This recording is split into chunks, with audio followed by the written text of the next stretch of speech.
చేతన్ గారు స్ట్రెస్ వల్ల gut health బాగా ఎఫెక్ట్ అవుతుంది అంటారు కదా!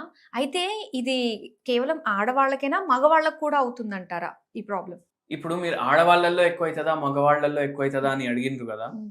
2 ఎగ్జాంపుల్స్ చెప్తాను మీకు నేను. హ్మ్. ఒక పేషెంట్ ఏమో బ్యాంక్‌లో ఎంప్లాయ్. ఓకే. కానీ ఇప్పుడు ఇంకా ఒక 10, 12 ఇయర్స్ ఉంది సర్వీస్‌కి. హుహు. డైలీ ఉద్యోగానికి పోవడానికి ప్రాబ్లమ్ అయితది. ఎందుకు? మీరేమనుకుంటారు? అరే! ఆఫీస్‌లో కల్చర్ బాలేదా? హ్మ్. ఇట్లా అనుకుంటారు గదా! అట్లా గూడా లేదు. హ్మ్. లేదు సార్ అందరూ చేసే పనే నేను చేస్తున్నా. మళ్ళా ఏముంది ప్రాబ్లమ్ అంటే, ఆ పేషెంట్‌కి ఉన్న ప్రాబ్లమ్ ఏంది తెలుసా మీకు? హ్మ్. అన్నం తిన్న వెంటనే మోషన్ రావడం. ఓహ్! ఓకే. మార్నింగ్ లెవ్వంగానే ఒక గ్లాస్ నీళ్లు తాగుతారు. హుహు. గోరువెచ్చని నీళ్లు. హ్మ్. దాని తర్వాత మోషన్‌కి పోతారు. హ్మ్. మళ్ళా బ్రేక్‌ఫాస్ట్ చేస్తారా? హ్మ్. దాని తర్వాత మళ్ళీ మోషన్ వస్తది. ఓకే. లంచ్ ఆఫీస్‌లో తింటే మోషన్ వచ్చేటట్టు ఫీలింగ్ అవ్వడం. హ్మ్. కంట్రోల్ ఎట్లైనా చేస్తే ఒక హాఫ్ అన్ అవర్, 1 అవర్ వరకు అసలు మైండ్ ఉండదు. పని చేయదు. హ్మ్. ప్రశాంతంగా ఎప్పుడుంటది మనిషికి మోషన్ అవును. కరెక్ట్‌గా వస్తేనే గదా! అవును. మళ్ళా దాని తర్వాత ఇంటికొచ్చినంక తిన్న వెంటనే మళ్ళీ మోషన్ రావడం. హ్మ్. మళ్ళీ ఇదే గాదు. ఇప్పుడు ఏమైనా మీటింగ్‌లయినాయి. హ్మ్. మీటింగ్ డిస్కషన్‌లో ఏమైనా టెన్షన్ అయింది. టెన్షన్ అయితే గూడా మోషన్ రావడం. ఓహ్! చాలా కష్టం అది. పాప ఏమో ఇంజినీరింగ్ చేస్తుంది. హ్మ్. ఎక్కడుంది కాలేజు? ఇంటికెళ్ళి 45 కిలోమీటర్స్ ఉంది. పాప కాలేజ్‌కి చేరిందా లేదా? హ్మ్. ఫోన్ జేయడం, అడగడం. ఆమె ఫోన్ ఎత్తకపోతే టెన్షన్ అవ్వడం, మోషన్ రావడం. అయ్యయ్యో! నేను మా ఫ్యామిలీ తోటి బయట లంచ్‌కి ఎళ్ళలేను, డిన్నర్‌కి ఎళ్ళలేను. హ్మ్. దెబ దెబ తింటా. హ్మ్. నాకు అప్పుడే మోషన్ ఒస్తది. హ్మ్. ఎంత టఫ్ లైఫ్. దీన్ని ఐబీఎస్ అంటారు. Irritable bowel syndrome. Okay. Gut health సరిగా లేకపోతే వస్తది. హుహు. మళ్ళా గ్యాస్ట్రిక్ సమస్యలు, ఛాతీలో మంట, హుహు. హ్మ్. అన్నం తిన్న తర్వాత కడుపు ఉబ్బినట్టు అనిపియడం. హ్మ్. ఎండోస్కోపీ చేపించుకున్నా. ఇప్పుడు మగవాళ్ళు ఎక్కువ చెప్తారు. ఛాతీలో మంటొస్తుంది. హ్మ్. అన్నం తిన్న తర్వాత కడుపు ఉబ్బినట్టు అనిపిస్తది. హ్మ్. ఎండోస్కోపీ చేపిస్తేమో గ్యాస్ట్రైటిస్ అని వచ్చింది సార్. హ్మ్. ఎండోస్కోపీ చేపించుకుంటే గర్డ్ అని వచ్చింది. గర్డ్ అంటే ఏంది? Gastro oesophageal reflux disease. ఇవన్నీ గట్ హెల్త్ సరిగా లేకపోతే వస్తాయి. హుహు. ఏమైతది దీంట్లో? సార్ నాకు ఆఫీస్‌లో ఒక ఇంపార్టెంట్ మీటింగ్ ఉంది. జరగబోతుంది.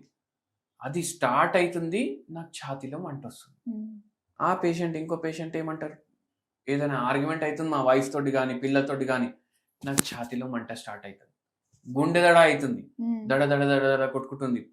నాకేమో అయిపోతుందనేసి ఫీలింగ్. హ్మ్. మళ్ళా కొందరేమంటారు? నాకు మోషన్ ప్రాబ్లమ్ అయితుంది. హ్మ్. చాలా గట్టిగా ప్రెషర్ పెట్టాలి. దానివల్ల పైల్స్ కూడా అయిపోయింది కొందరికి. హ్మ్. కొందరికి ఫిష్యులాలయితాయి. కొందరికి ఫిషర్స్ అయితాయి. హ్మ్. కానీ దానికి గట్ హెల్త్‌కి ఏం సంబంధం అనేసి కొందరికి డౌటొస్తది. కానీ మన గట్ ఏడికెళ్ళి ఏడి వరకు ఉంటది? ఓన్లీ కడుపు ఒకటే గాదు. హ్మ్. మౌత్‌లో డైజెషన్ స్టార్ట్ అయితది. యానస్‌లో ఎండ్ అయితది. అంటే బయట మనం మోషన్ పాస్ అయినప్పుడే మన డైజెషన్ ఎండ్ అయితుంది. హ్మ్. ఇది మొత్తం గట్టే. ఓకే. అయితే ఈ ఛాతీలో మంట రావడానికి కారణం ఏంది? హ్మ్. స్మోకింగ్ ఎక్కువ చేస్తారు చాలామంది. ఓకే. దానివల్ల ఛాతీలో మంట రావడం, తిన్న వెంటనే మంట రావడం, హ్మ్. ఎక్కువ తింటే మంట రావడం, గ్యాస్ట్రైటిస్ లాంటి ప్రాబ్లమ్స్, గర్డ్ లాంటి ప్రాబ్లమ్స్ అంటే హ్మ్. గ్యాస్ట్రో ఈసోఫేజియల్ రిఫ్లక్స్ డిసీజ్ అంటారు. హ్మ్. ఇవి ఎక్కిళ్ళు రావడం, మళ్ళా తేన్పులు వస్తున్నాయి. హ్మ్. తిన్న మొత్తం బయటికి వస్తది. ఓహ్! తిన్నాక డిన్నర్ చేసినాక పడుకుంటామా, హ్మ్.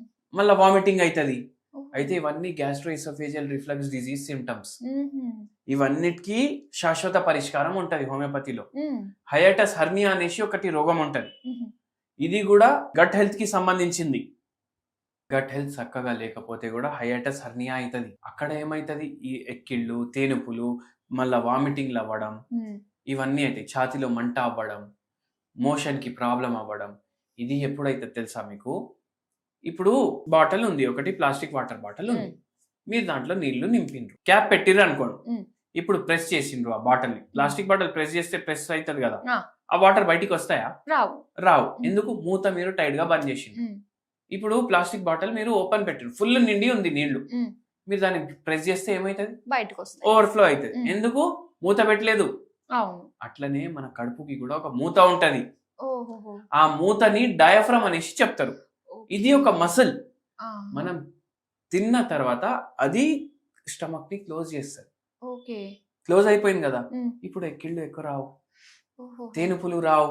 ఛాతీలో మండదు. ఎందుకంటే ఇక్కడ ఏదైతే డైజెషన్ అయితుంది, ఏదైతే యాసిడ్ ప్రొడ్యూస్ అయితుంది, అది పైకి రాదు. మూత సరిగా క్లోజ్ చేయకపోతే ఇవన్నీ పైకి వస్తాయి కదా, ఓకే. పడుకుంటే ఇంకా ఈజీగా వస్తాయి కదా. అవునవును. అందుకే అట్లా అవుతుంది చాలా మందికి. అయితే ఇవి అన్ని గట్ హెల్త్ కి రిలేటెడ్ ఇష్యూస్, స్ట్రెస్ వల్ల అవుతాయి. చూడండి, ఇప్పుడు ఆడోళ్ళలో ఐబిఎస్ ప్రాబ్లం ఎక్కువ ఉంటుంది. ఓకే. గట్ అండ్ మైండ్ రెండు డైరెక్ట్ రిలేషన్ ఉంది అంటారు. ఆడవాళ్ళకి ఏముంటది ఎక్కువ, ఈ గట్ హెల్త్ సరిగా లేదు, దానివల్ల బీపీ ఎక్కువ అవ్వడం, షుగర్ ఎక్కువ అవ్వడం, ఇవి అవుతాయి. ఎందుకు? బీపీ పెరుగుతుంది వాళ్ళకు, బీపీకి గోళీలు వాడతారు.